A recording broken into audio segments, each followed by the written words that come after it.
And welcome back to our video on demand section at WMMBAM.com. Been a little while since we've been doing this. Nice to have you along. Also nice to have with us no party affiliated candidate for Congress, Richard Gillmor. Richard, thanks for taking the extra time this morning. Thank you, Bill, for having me. Let's first off, you are a no party affiliated candidate. Yes, sir. My expectation is no way you can win. Tell me what got you into this race. It is an uphill climb for an NPA candidate to get there. Yes, it is. And I think if an NPA or a no-party affiliate, if there is a time for them to win, this would be it.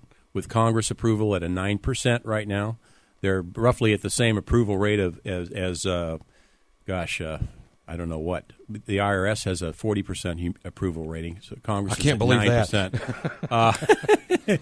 But here's the thing. 40% of the electorate, 40% of the voters are nationwide are either NPA or independent. There's something other than a Republican and Democrat. Mm-hmm. And so my hope is to mobilize that base, pull some Republicans, pull some Democrats, and pull off a David versus Goliath win here in this district. Realistically, as you look at that, do you believe that's going to happen?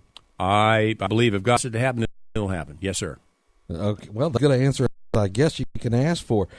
Let's talk about what you see as the primary issues in this race. What are the things that you see as priorities if you're elected to this job in Congress, and how, not being affiliated with either party, sure, are you effective and get them accomplished? Here, let me give you the big two for me is term limits, number one. I've signed a pledge, Bill, to only serve for 2 terms. Once elected, that's 4 years.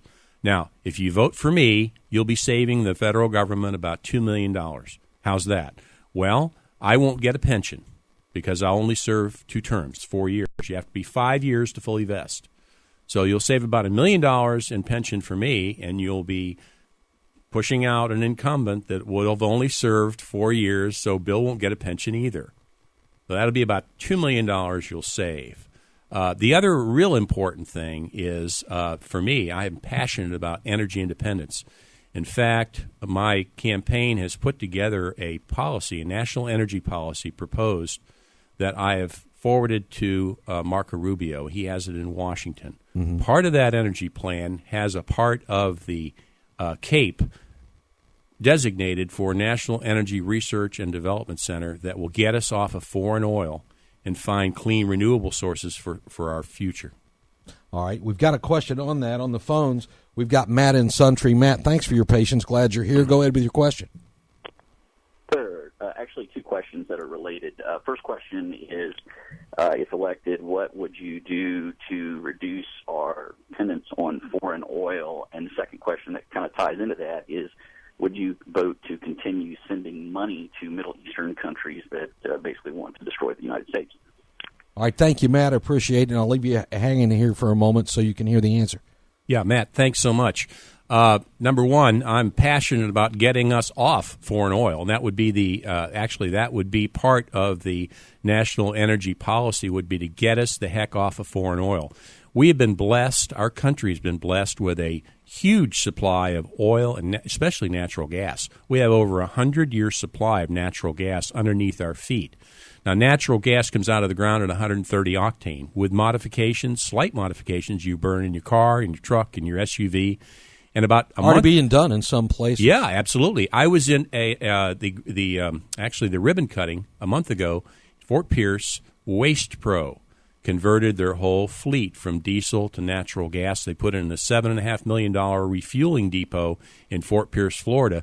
Why? They're going to save $600,000 a year in fuel. Now, that's not the best thing. The best thing, Bill, is that by going from diesel, which is fairly dirty fuel, to natural gas, which is extremely clean, it's the equivalent of taking 30,000 cars off the road each year as far as emissions goes. So I would say let's get off of foreign oil. Let's not give our enemies one more nickel.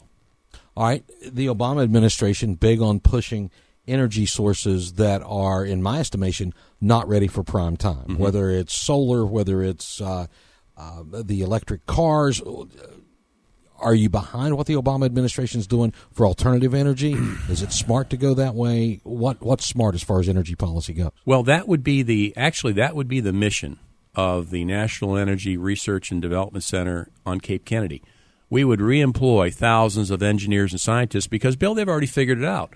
We've got a rover on Mars that's going to be running around there for years and years and years. You know we're not sending any gasoline up there. Mm-hmm. So we created the hydrogen fuel cell for Apollo.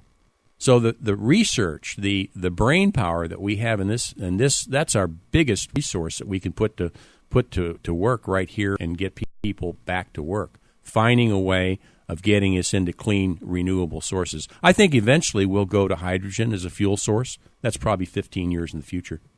Not practical to go away from oil right now, in your mind? Well, it's practical to go away from oil and natural gas. Sure is. Would you rather spend $4 a gallon or $2 a gallon? That's a loaded question. And I understand where you're coming from. However, I don't see the infrastructure in place to handle that kind of transition at this point. Is there a government role in that transition, yes, or is that a private industry job? Well, both. I think it's both. Actually, all we'd have to do is convert our over-the-road truckers to natural gas, and just that one segment would take us off foreign oil. If all we did was get our over-the-road truckers to go into natural gas, and we could put a station, we could have a public-private partnership putting stations that would refuel the truckers on the interstates, and you'd have it every 50 miles, every 100 miles. It would be a public-private partnership. It's going to be profitable, so private enterprise will get involved. Remember when we went from leaded to unleaded? Mm-hmm. Okay? So it's the same thing. Basically, in that conversion period, you're going to have some stations where it won't be available.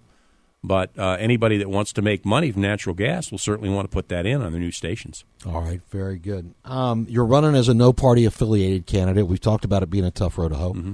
Who are you voting for president? Mitt Romney. So MPA route not right for you at the presidential level? No, it's not. Why is Romney the right choice? Well, anybody but would be the right choice. I think in our situation, I think he can do the best for the country. He's proven he can turn companies around, and if you look at the United States as like a company, that's desperately what we need is to be turned around. We didn't quite get the full answer on the show on health care. Mm-hmm. You're a former insurance professional. You've retired from that profession. Yes, sir. And you, as many in that industry do, understand it in ways maybe a lot of the general public doesn't. Mitt Romney wants to repeal Obamacare. There's a little bit of a hit to replace or hold on to certain elements of that. What's right when it comes to health care in this country from the federal government level? What would you support if you were elected to Congress? Well, what's wrong with Obamacare is the IPAD, the independent panel, the death squad, if you will. I'd get rid of that. But there are good parts of it. The fact of the matter is now in a lot of states, once a person turns 18, comes off their parents' insurance, and if he doesn't go to college, he's uninsured. So that part of the Obamacare is probably a good thing, allowing them to stay on their parents until they're 26. The other thing that's good is pre-existing conditions, getting rid of that so that you can't tough nut for your former industry to swallow, though. Well, that's expensive. It is only if you don't get everybody in the boat. See, insurance only works if you get everybody covered. And if you say, well, I mean, would anybody buy car insurance if they could wait till they wreck their Corvette and then call up Allstate? I want to be in good hands, full coverage, make it effective yesterday. See, it's the same thing with health insurance. You can't wait till you get cancer to buy health insurance. Right. Say, I've got cancer. I had a heart attack. Now I want full coverage. Well, it doesn't work that way. And of course, when people are young, they're bulletproof. Nothing's ever going to happen to them. But yet, under the way Obamacare is structured, cheaper to pay the penalty and then worry about getting the insurance down the road. Yeah, and I would favor that penalty, tax, whatever you want to call it, and it is a tax. Sure it is. I would favor that tax going into a system similar to, but not exactly like, the VA. Now, if you're a veteran, you can use the VA. There's clinics available. You can go to VA hospitals. And you could say that's socialized medicine, but it's a great system. If that's all you have, it's a great system. So I would favor that tax going into a clinic system to allow people that are not insured at least a level of coverage and a hospital of last resort that they could go to. Would that be that floor level of coverage you talked about on the show? It sure would. What are the other issues that you're really focusing on in your campaign? What's the gist of why we need to put Richard Gillmor in Congress? Well, my biggest reason that I think that I can do some good there is that I can work with virtually anybody. I mean, I'll listen to you. I may not agree with everything you have to say, but I will listen, and I will not completely say, no, I'm not going to listen to you. I'm not going to even think about voting for that because you're a D or you're an R or you're a XYZ or you're purple or you're whatever. Mm-hmm. And I've proven that. On the boards that I serve on, I've proven that I can listen to people and that I can bring people together. And I think that's what we need, is we need people that can listen and say, well, I don't believe in everything that you're putting forward, but there are some good parts here. Let's put the good part that you have with the good part over here. Let's put together some legislation that we can actually pass. The iPad, I talked about the iPad. The Congress has voted 33 times to get rid of Obamacare. Now, we know it's going nowhere once it hits the Senate. Mm-hmm. But there was one bill that they brought up that was actually getting rid of the iPad, the independent panel, the death panel, basically. And there was strong consensus on the Democratic side to get rid of it. Now, and I fault the Speaker of the House for this because the Republicans put 12 amendments on that piece of legislation. And because they did that, they couldn't get bipartisan support. The Democrats couldn't support that bill because it wasn't a clean bill. Had they put it forth as a clean bill, it would have passed the House bipartisan. It would have gone to Harry Reid, and he would have had to explain why he wasn't going to bring it up for a vote. But see, when you do that, when you make it so partisan, nothing's going to work. All right, very good. We are sadly out of time. I appreciate the time with you today. How do folks find out more information about you and your campaign? Well, they can go to vote-happy.com. There's you got to have the dash in there. Vote-happy.com. Okay, yes, sir. Very good. Richard Gillmor, thank you so much. I appreciate your time. Thank you, Bill. I appreciate you. We'll see you back here soon on the web at WMMBAM.com. It's the start of a long season that's not as long as you may think. Votes coming up, ballots coming out very soon. We'll see you back here on WMMBAM.com.